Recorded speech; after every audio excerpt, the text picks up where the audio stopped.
safety, the new definition of safety, is freedom from hearing any criticism of or warnings about homosexuality.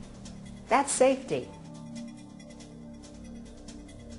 So often these programs have become vehicles for aggressive homosexual activism, and they become indoctrination vehicles for the idea of homosexuality, and for homosexuality to be forced, and gender confusion to be forced onto kids in schools.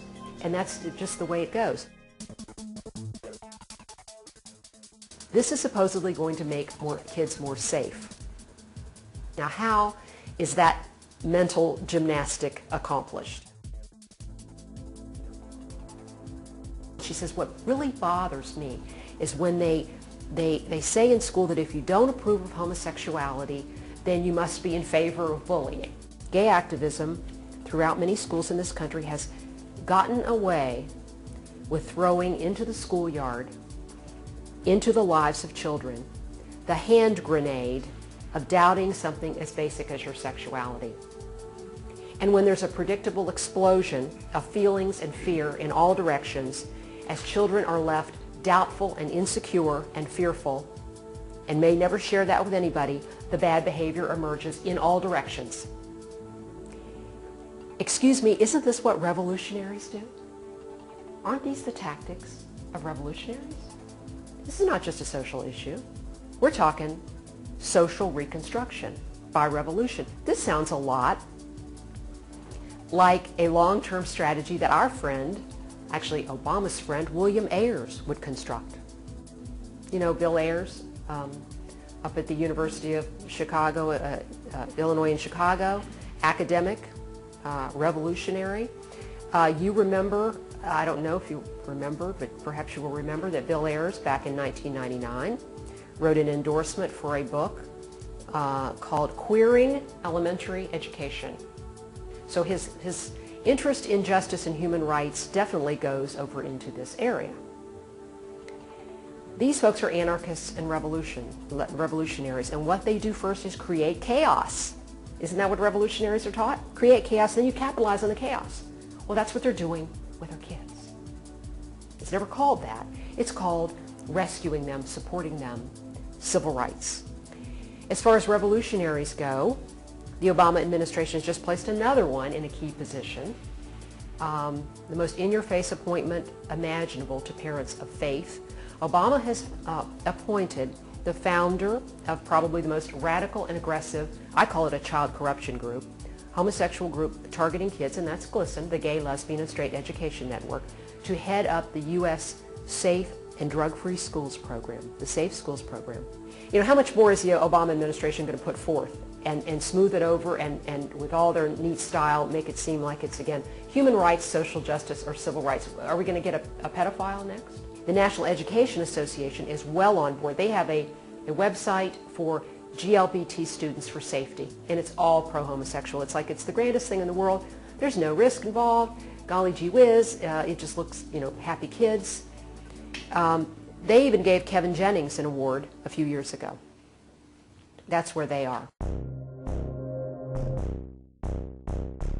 No one is born homosexual. No one. Let me repeat that again. No one is born homosexual. This is one of the things where I came on board this issue when I did the research, and it hasn't changed. It's like, it's so obvious. And you don't even have to go to the conservative side. It's obvious within what the homosexual community says internally itself. The other thing that's everywhere within the homosexual community, and a lot within what's communicated to our kids, is this idea of don't label yourself, be fluid. That's very important, be fluid in your sexuality. It's throughout kids' novels. In fact, this is a key component in the academic discipline of queer theory. Queer theory is, you know, continual change of sexuality on all sides, in all directions, at all times, and rethinking your gender, and, you know, whatever you want to be, and you make up your own names. Well, if it was a fixed identity, you wouldn't be doing that now, would you? My heart as a Christian, as a mother, as an American, as a fan of true and not phony justice, makes me ask the following questions. Why are elementary school kids the targets of homosexual activism. I would ask another question about homosexual clubs in schools. Why do we have 4,000 some clubs? In the early 90s, we had 10. This is all the results. This is not the results of a grassroots uprising by a real perceived need of a deprived civil rights group. This is a manufactured crisis by adult homosexual activists who are going into the schools, and they're backed up by the ACLU. This is how they get in. They get in with Kevin Jennings' calling card of safety and the possibility of suicide. But when anybody goes, wonder about gay kids, is that such a good thing, do you think?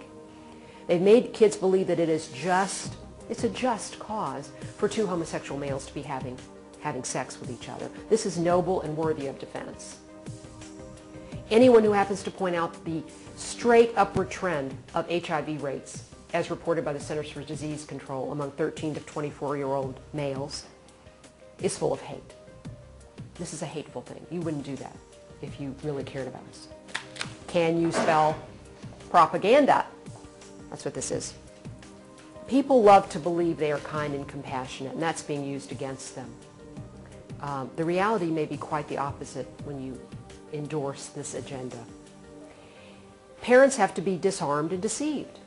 That's the first thing you have to do with schools. You have to convince parents that up is down, that right is wrong, that sodomy is a good thing, and that traditional dating and marriage between males and females is discrimination, hate, and bigotry, and automatically suspect. Now,